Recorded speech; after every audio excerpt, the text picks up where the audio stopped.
Welcome to The Current by TreasureCoast.com, where we discuss interesting people, places, and happenings on Florida's Treasure Coast.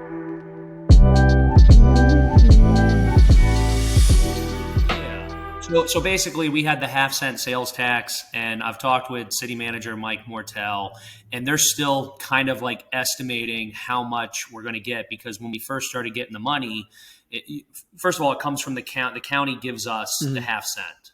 Right. And when it first, in its inception, it was high. A lot of tourists were here, so it's hard to base it until you have like your whole fiscal year. But I want to say it was like anywhere from $130,000 to maybe $180,000 per month, I believe. So it's like, where do you choose to spend that money? Yeah. How do you choose to prioritize it? Because it's citywide. It's not just CRA or outside of the CRA. So Merritt had sent me an email, and this was on July 3rd. He sent it. And he was just talking about what it was meant for, and it was for the allocation of the recently passed infrastructure surtax, talking about muck removal and aquatic vegetation planting in the canals and creeks that flow into the St. Lucie River, restructuring of stormwater retention areas. He mentioned for me to direct staff to research options for muck removal, Poppleton Creek, Fraser Creek, Palmetto Canal, Kruger Creek, and others. That's awesome. I know one in particular. Yeah, so like one in particular, I know Dave from Poppleton Creek. I believe he's the HOA president, so he's been very adamant about his project in particular. I know Merritt did mention, because Vice Mayor Collins is pushing for Haney Creek, that is on the north side of the Roosevelt. Right. So it's not developed. I know, I want to say might have been at the last meeting where Mayor Rich, he was not opposed to it being a Popeyes or a car wash, even though the voters have expressly concerned they don't want to see this development anymore. Do you mean Haney Creek, kind of where the Avonlea area has been developed? No, so this was part of, I want to say it was a Martin County like land kind of trade. Let me pull up a map real quick. Because all the half-cent sales tax is essentially for conservation, and is that right? It's all meant for conservation to some degree? It is, and it's difficult in the city because where do we acquire Western lands? Yeah, like right. The county. Yeah, that's what I'm thinking. So that's what made it a little bit of a challenge. But this property is, I want to say, okay, so if you're passing Wright Boulevard, there's a 2-acre parcel there that would connect to, like, say, Dixie Highway. Right, yeah. Now, the county owns some of the property. I don't have the GIS map up in particular. I just went to Google. But Merritt mentioned that, and he said, in regards to the 2-acre parcel off US 1, consider doing nothing. No trailhead, no development, perhaps just let it be. That's possible too. It really comes down, a lot of this comes down to money. It's all revenue and expenditures, Josh. Sure. And we want everything. I want everything for the city of Stuart, residents, myself, my family, friends, et cetera, but it all costs money. So that's one thing that we've discussed. And I want to say there are some stormwater management issues. I know there was one in particular, I want to say, is that on 3rd Street? Let me pull up a map. This one was from someone. Okay, so this is on 6th Street. It's 6th Street and Channel. So basically across from Fraser Creek that I live on. Right. This was mentioned from a neighbor where he's constantly having flooding issues. I know they had done stormwater management according to the city manager. Maybe it wasn't enough. I think some of these baffle boxes, maybe they're overloaded because they do filter. And I've heard that they might not even filter enough. I think they catch like cigarette butts and debris and stuff like that. But if we have these torrential downpours, are they enough? Yeah. Can they handle it? Right. And I think some get overwhelmed. So there's lots of things to go after. And then we have 10th Street. I don't know if you've seen that anywhere about 10th Street safety improvements. Yeah. Yep. So that's been discussed. And I know Bonnie Moser, she lives in that neighborhood. She's been tremendous help with bringing some suggestions. It's really hard to teach common sense, though, to drivers. That's the real problem. Driver education and driver safety. I think Chief Z, he mentioned, I believe, someone was clocked at doing like 58 in a 25-mile-an-hour zone. No kidding, really? Yeah, like how do you educate someone like that? Like, yeah, I know what you mean. The speed limit might be 15, 25 miles an hour, but I might only do 15 in a residential neighborhood, 20. Right. I played outside growing up, though, and we did our own stuff. We would park cars like kind of like staggered, so someone had to zigzag. Right. So that was a cheap alternative that we did growing up. Right. And I grew up in Jensen doing that because we played roller hockey in the streets. Sure. So it all comes back to money, though. So some of the stuff might cost millions, and it's like, do we pull that? Because it can't come from the CRA. That's outside of the CRA. The CRA is very wealthy because it comes from the county and I believe through TIF funds, and it generates, I think, like $6 million every year. That's a lot of money that we can use in the CRA. Yeah. We probably can't expand the CRA. You probably can't expand it at this point. I think, according to the city manager, the last time it was expanded was because Martin County wanted to expand theirs too, I think, and it was kind of like an agreement maybe, and I could be wrong on that, but you can't just go and expand a CRA district because you want to. Yeah. And I don't know the proper protocols to go through it and stuff. I haven't learned that aspect yet, but safety is a huge concern for me, and it's like, how do you truly do it? Yeah. Where one, it doesn't cost a lot of money, and two, it actually works. I know, I'll give you some. There were some good suggestions though, Josh. Like people had talked about, instead of the speed limit sign saying 25, make it say 17. Right. I've make seen it say that. 19. Yeah. I've heard of that. And the theory is people might stop and think, why? Why is it much lower? Why is it different? You're kind of like, it's a pattern interruption to some extent. Yeah. And I know some people have talked about like bulb outs.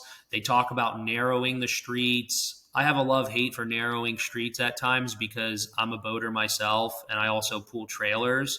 It's hard when you narrow streets to pull them through residential neighborhoods. But I have common sense not to speed on a residential neighborhood.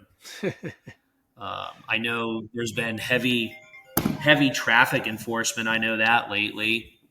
The city actually just posted something. There's an initiative, I believe, statewide that starts actually today. So you're probably going to see a lot of traffic enforcement. And I know at the last meeting it was talked about as well. And you know, growing up here, where's one area that you don't speed in Martin County?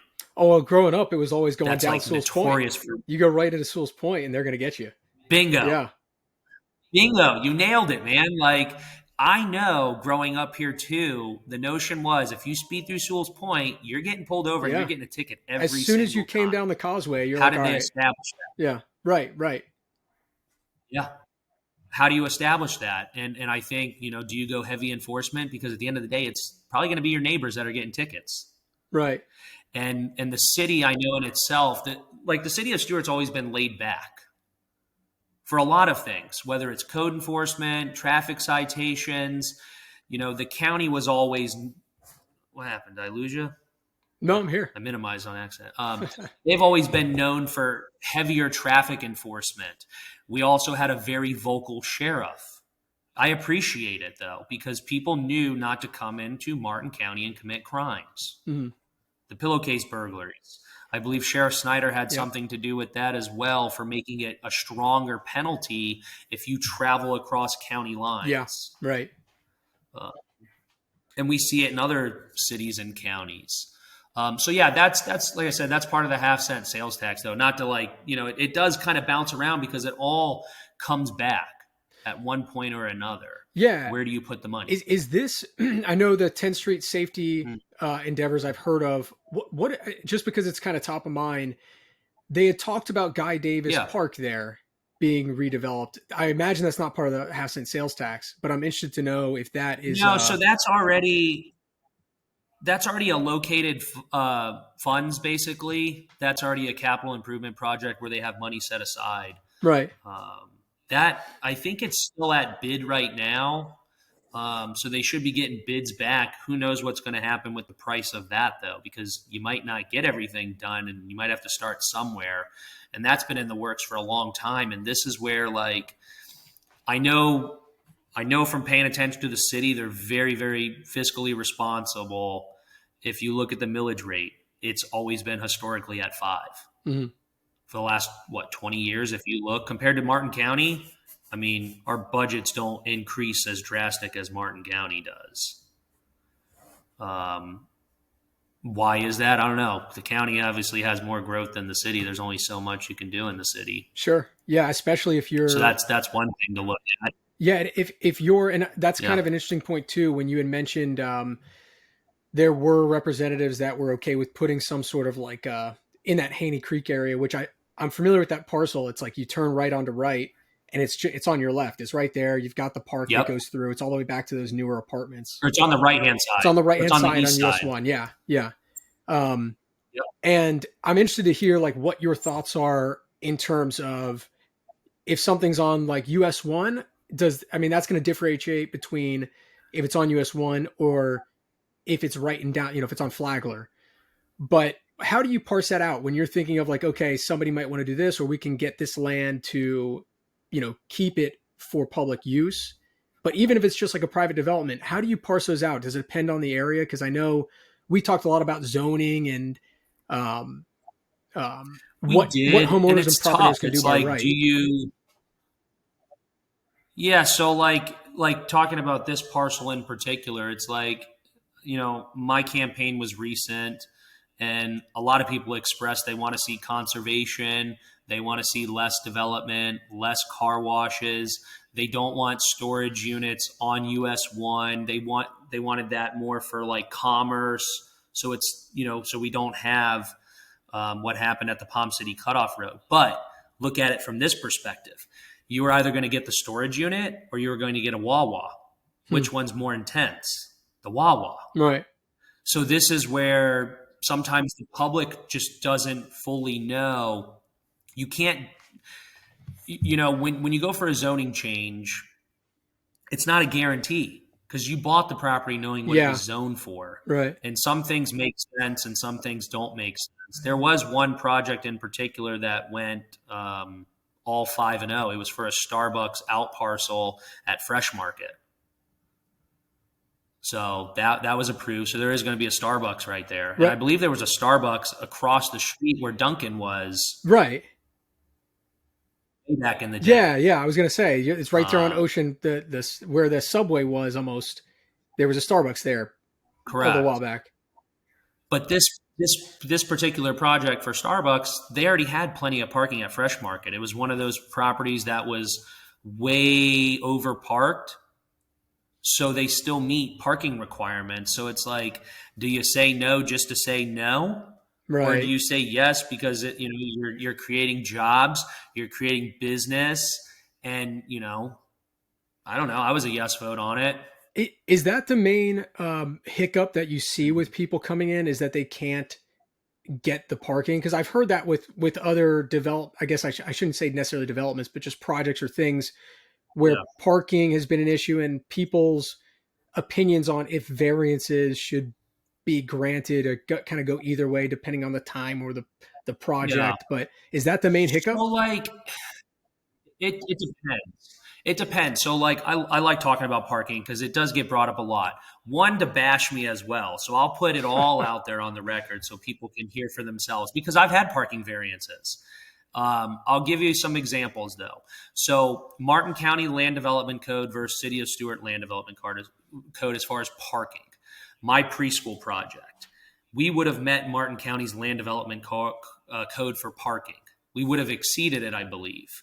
So I got a site plan approved in the City of Stuart when I was just a regular citizen in the city. They required 36 parking spaces. We're putting 29 there. So I had to go in front of the board and ask for a parking variance. So we asked for, 7 parking spaces to be relieved from. I used our preschool on Monterey Road. That's the equivalent capacity. And I believe there's 21 parking spaces. If I pulled up the parking lot camera right now, there's probably at least 10 parking spaces empty, at least. Mm-hmm. and we added 7 more parking spaces. So to me, I didn't think it was out of line. I think when it comes to land development code, it's what's called a standard. Standards can be deviated from, because, by the way, I got bashed on this from people in the community. I think there was just another recent article that someone had put out over the weekend dogging me on that as well, because I'm enforcing parking requirements. I think some of it comes down to common sense decisions. That's my personal opinion. For example, if a development project requires 128 parking spaces and you make them only have 60, I'd say that's totally out of line. Yeah. And it's just inappropriate. So I always like to use that as an example. But like I said, I got bashed on my parking on the variance. You mean parking. That's what you were saying you were bashed on, is the variance? Yeah. Yeah. I mean, it seems like there's a lot of businesses in downtown Stuart that have had variances, especially when it comes to parking. If they're expanding, or if they're renovating, or if they're opening, if it's a place that's opening like a different type of business, some of those mixed use buildings, I think, got variances when they made a restaurant or something. But I know we did. So I'll give you an example. Yeah, when we talk mixed uses, this is something that the new majority went after. So mixed uses, let's say you have commercial on the first floor, residential on the second floor. They were given parking variances under the assumption that the people that lived upstairs wouldn't be there all day during business hours from 8 to 5, et cetera, and they would have all these parking spaces open. And then they were given like half units for multifamily, and it was, half of a car. As Commissioner Giobbe says, she's never seen half of a car before. Neither have I, but I don't use it as an example. I think like I said, I think it all comes back to having a standard, and there's a process that someone can follow. And I believe with government, there should be a process. Whether or not someone gets it or not, that's up to them.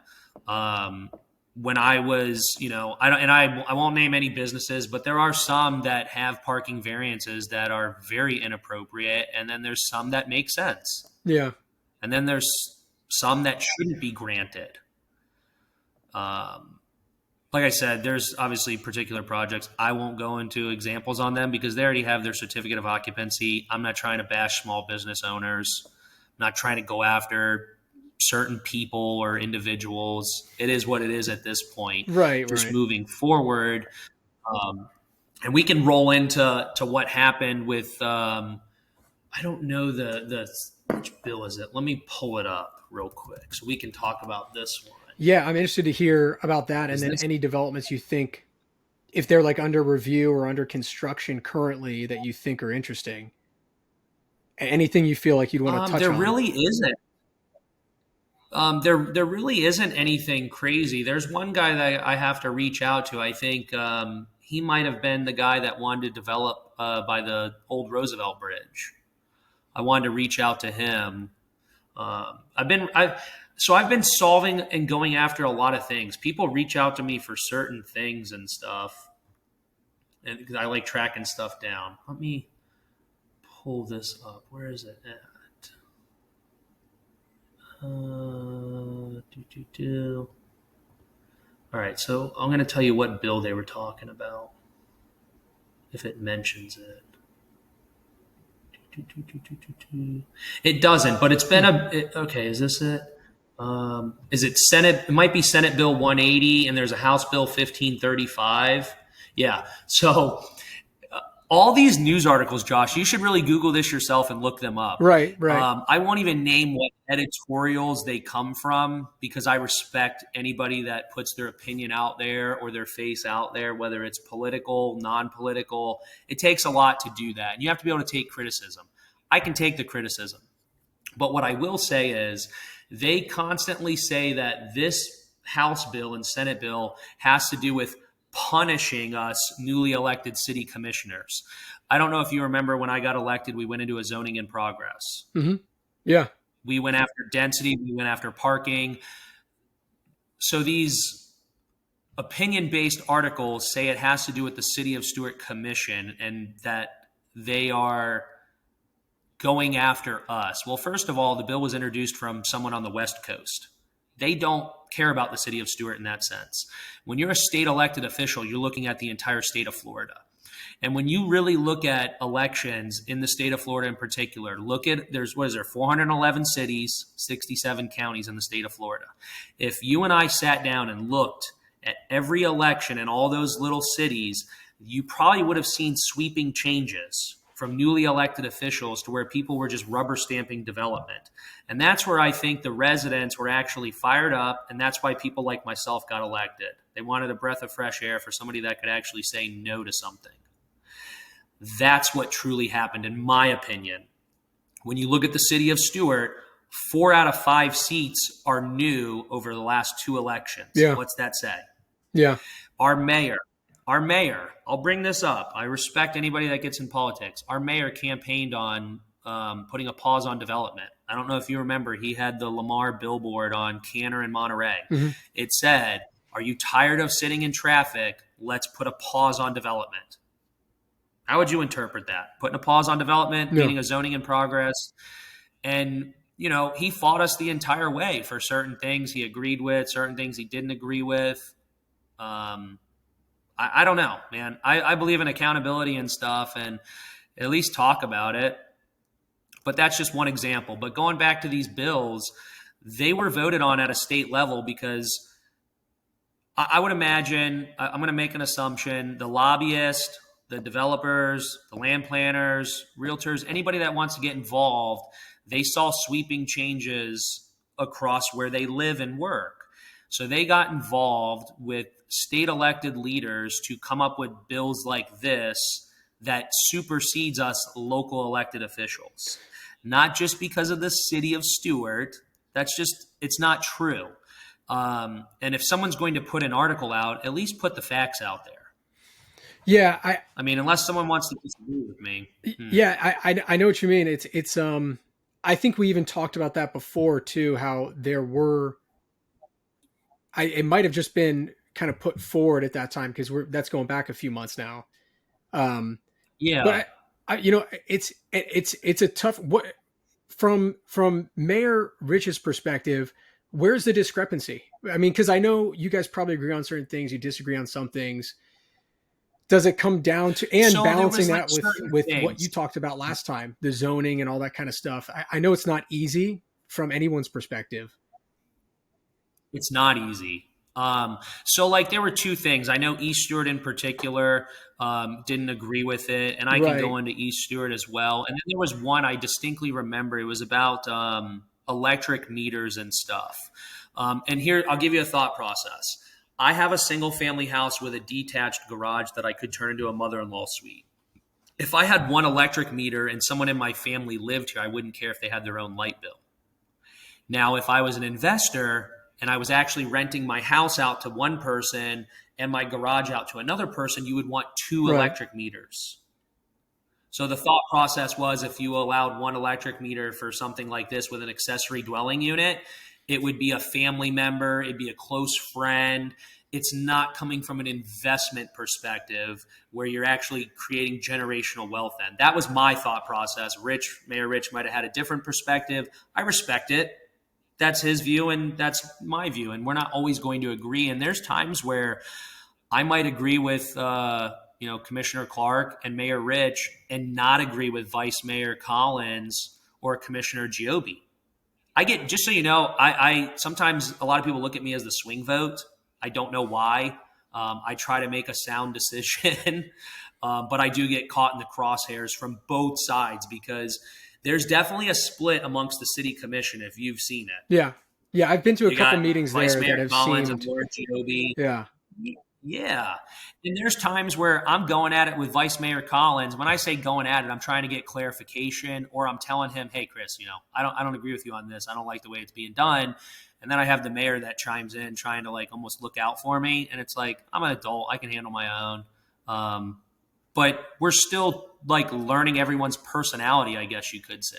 There's a lot of, things going on at times and things get overlooked. But that's that. And then as far as East Stuart, they basically, the thought process was from me and fellow board members, when I say that, I mean majority, was if someone wanted to come in with a large project, they wanted the community to have input in it to trigger a board review. How the code's currently written, if you can park it, you could technically put a Starbucks there without commission approval. East Stuart residents did not want that. And that's where some of the fight was coming in. Now, I think to roll back, when we actually had our zoning in progress workshops in East Stuart particularly, there was actually a common ground. I think by right, you and I talked about by right, and you probably understand it from a realtor perspective. By right makes sense for certain things. That's like, you wouldn't want it by right to be able to put a Costco in East Stuart. No way. No one's going to want that. Or a Publix or a movie theater. That's where you have to have some sort of common sense. And I think originally when we were doing the zoning in progress, it was way too strict. By the time we had our last meeting, it was actually opened up quite a bit to where like you could do a barber shop, a little convenience store. There were certain things that they wanted to come in front of the board. They also wanted to keep commercial on Martin Luther King, and before it completely spread throughout the residential neighborhood all the way to 10th Street in its entirety. Yep. We went through that. We had looked at that last time you were on, where we looked at the different zoning maps. I think one of them was from like 72 or 76 versus today. Yeah, I definitely had an old one. I mean, it's wild to see that, because I think you're right. I think to some extent, like that article you mentioned where, property rights, of course, are important to everybody. And then you see the way that sometimes things have maybe been expanded and how that is reconciled, especially if there's people who, if Commissioner Clark or the residents of East Stuart are saying, hey, look, we don't like what's going on here. And then how you balance everything, Yeah. That's what makes it hard. And like, I've obviously learned a lot since then. And it really wasn't the zoning map that changed a whole lot. The zoning map was pretty much cleaned up. What actually changed was the usages inside of that zoning map were actually intensified. Right. For more by right. And that's what really happened. Like, take, for example, my 1 acre parcel that I own in East Stuart, you could put a restaurant there. It's a 1 acre parcel almost. You could do a restaurant by right. Now, if someone wants to do a business in East Stuart and they're East Stuart owned, listen, I'm all for it. And the thought process was to prevent people from Miami, New York, people with more money coming in and buying these parcels up because they're cheap. They're a heck of a lot cheaper. And if you were buying them up, combining them into larger parcels for development, then technically if you could park it, you don't need commission approval. And, I think some of it was a bit extreme. I don't think it would have turned into like city place. Not in my lifetime anyway, maybe in 200 years or 100, who knows? But let the market decide that. And that's, to roll into something else too. That's why Brightline was chosen for that location too, by the way. So they had chose East Stuart, even though you remember they had brought up the fairgrounds. Yeah, right. They would have never have put it at the fairgrounds. And the reason is part of the grant process was it had to be in an economically endangered community. Yeah, I heard that. So they were basically using East Stuart as an economically endangered community. I was the one that actually found that out because I looked up the grant application. And I saw it was, set on the record and stuff like that. But yeah, I'm open to talking about anything. I can talk about, I don't know, anything you see on social media. If there's anything in particular. No, I mean, I think what else. I think this is around the right track that I think is interesting for people, hearing like where your head's at. I mean, because a lot of people, most of the time, they're just going to look at a social media headline and they're going to say, okay, well, this happened or that happened, or they're going to see something that's posted on social media and they don't really know what goes behind it. And I know it can be a tough situation, especially when you're trying to balance things like decisions that have been made long before, you've been in, it's almost a year, right? Since you've been in. So yeah, here, I'll give you another good one. So this is coming up. I sit on the Martin County MPO. You've heard about the Willoughby Road extension probably. Oh yeah. So here's the deciding factor. Here's how you look at it. If we look at the city of Stuart and the projects they've approved, look at Central Parkway. There's a lot of people that live there now. A lot of people are upset if they do the Willoughby Road extension now. If those properties had stayed commercial, I don't think they would be as upset because there wouldn't be people living there, majority. Mm-hmm. So now you have this mass influx of residential development. So there's two ways to look at the Willoughby Road extension. Do you vote representing the neighborhood and the neighbors that live there, because those are the people that don't want it? Or do you vote looking at it that you're representing 170,000 plus Martin County residents that might use the road? How do you truly decide? Because at the end of the day, Josh, that reminds me of something like Port St. Lucie Boulevard, maybe. How do you think those people felt? It hurts their property values. You could afford somewhere, but I wouldn't, if I lived there, I wouldn't want it coming through my neighborhood. Just like if you live there, you wouldn't want Willoughby coming right in front of your doorstep. Yeah. Is that, so are those situations where is the land development code or the zoning a gray area? Or is that a situation where like you and maybe other members might disagree on how it's interpreted? Or, I mean, not necessarily the Willoughby Road, but just in general. Yeah, so it depends on what road it is. So we have city-owned roads, we have county-owned roads, we have state-owned roads, and then we have privately owned roads. And I believe even when there's privately owned roads, Martin County still maintains some of them, not all of them. It depends on what was done in the past. And I think if like a developer puts in a road, they can like give it to the county to maintain it then. Right. As long as they paid for it initially and stuff like that, I think. But Willoughby is a DOT state-owned road, so DOT would come in. That's where the money's coming from, the state. And this is politics stuff. Let me give you some information on this. So the county MPO, Martin County MPO, is looking at it that it's not coming out of local dollars then. It's coming from the state of Florida to pay for the Willoughby Road extension. Right. Anytime there's state and federal money from an elected position, typically they take it. For example, putting in sidewalks, putting in parks, if there's grants, yes, it's taxpayer money, but you're not going to notice it as much because we have more funds available for the local level. And that's where I think politics come at play. I know I was sitting on the MPO, and I'll give you another good one. This came through, they wanted to put sidewalks in Fisherman's Cove on Canner, that residential neighborhood. Okay. It's coming from a state or a federal grant, I believe state grants. The question is, what side of the road do you put sidewalks on? Because I can tell you, if you put a sidewalk on my side of the street, what are you going to lose? Parking spaces, correct? Right. Because you're going to be blocking the sidewalk. Then you're not meeting the Martin County's land development code. You have non-conforming, et cetera, et cetera. You lose a parking space, code enforcement's coming out.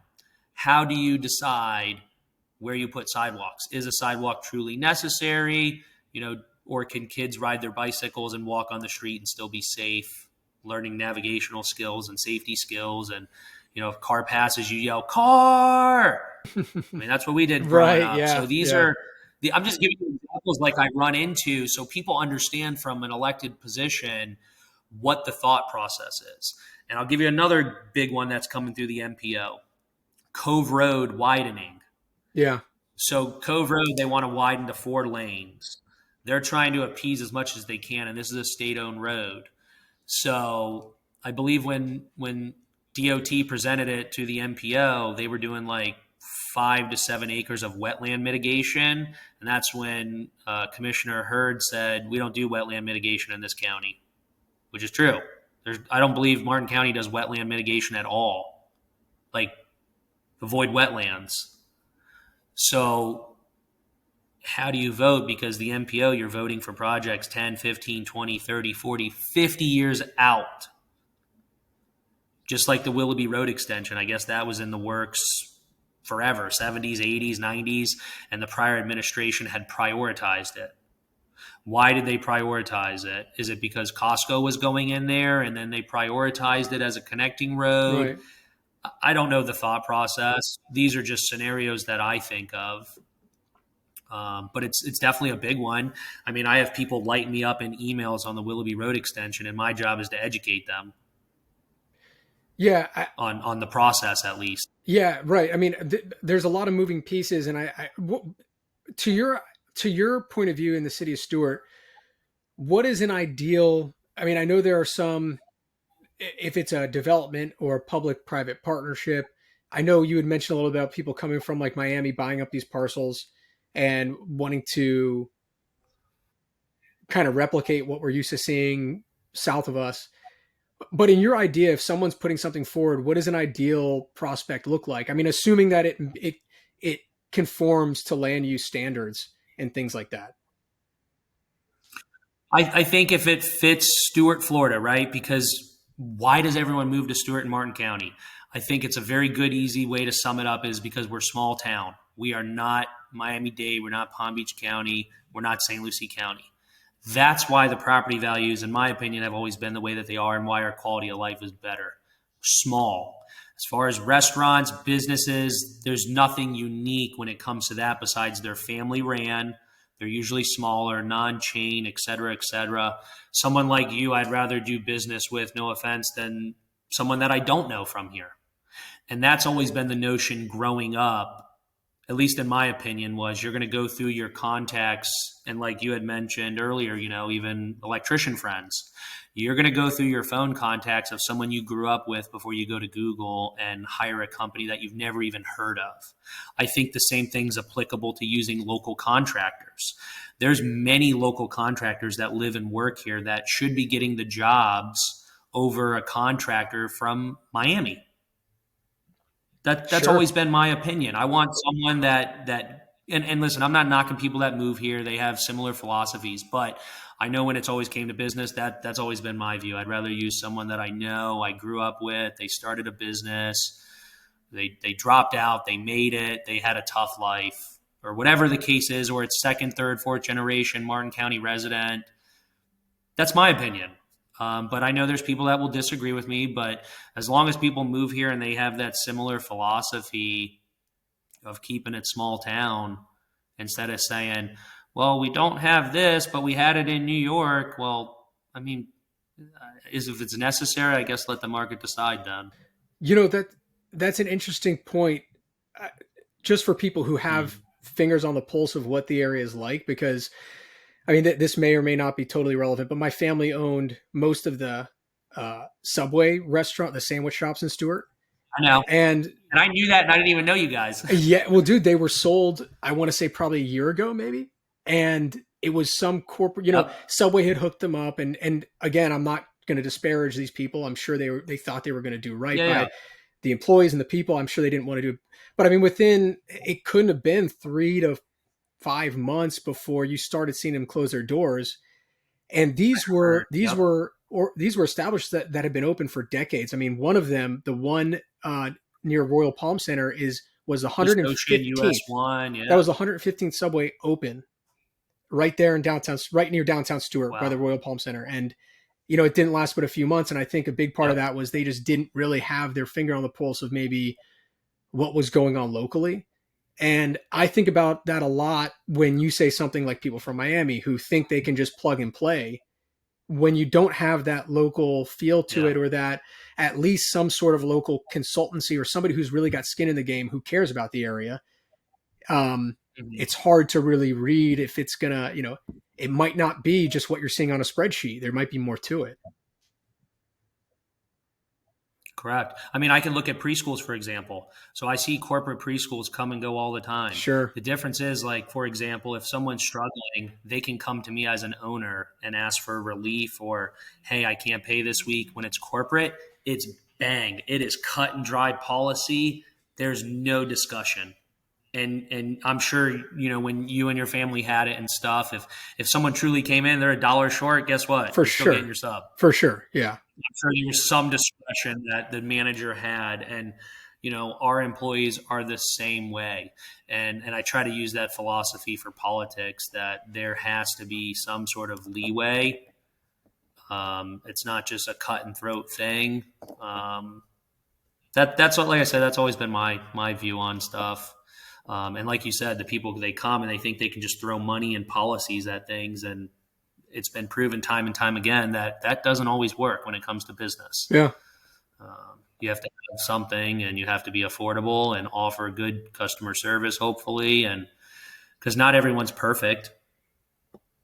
I mean, I've had business owners locally rip me off before if they didn't do that good of a job, and you call them back and then they fly off the hinges. And I mean, that says everything about someone's character then. Because I can tell you I'm not perfect. No way. Right, right. What are some, have you seen any But local businesses that you're kind of pumped about? I mean, I know what's the, Ian and Kai's is going into downtown Stuart near Collab Kitchen, I believe, or they were planning on it. yeah, Ian and Kai's I'm pumped about. Yeah, I'm There's a pumped about couple, Ian and Kai's. I think that'll be good. yeah, I'm trying to think because there's a lot of, They make good pizza. yeah, I mean, I think they're fantastic. We go to them here in Jensen Beach, but there's a lot of places that it seems like they're anytime you see some smaller business, local business, they're kind of on the up. It's exciting. It's exciting to see. Yeah, so like, here's my thing. I love talking business and stuff. I don't have any business degree background, but I understand business is done by revenue and expenditures and a service that you provide, and that's it. There's no other way around it. For example, I was actually talking with the city manager and city attorney about this earlier when I stopped in City Hall, and a lot of these, I like talking about downtown in particular. They're paying $40 to $70 a square foot, Josh. Yeah. That is insane. Yeah, it's That's wild. why people like you and myself, we're paying $22 to $25 for a cheeseburger. Come on.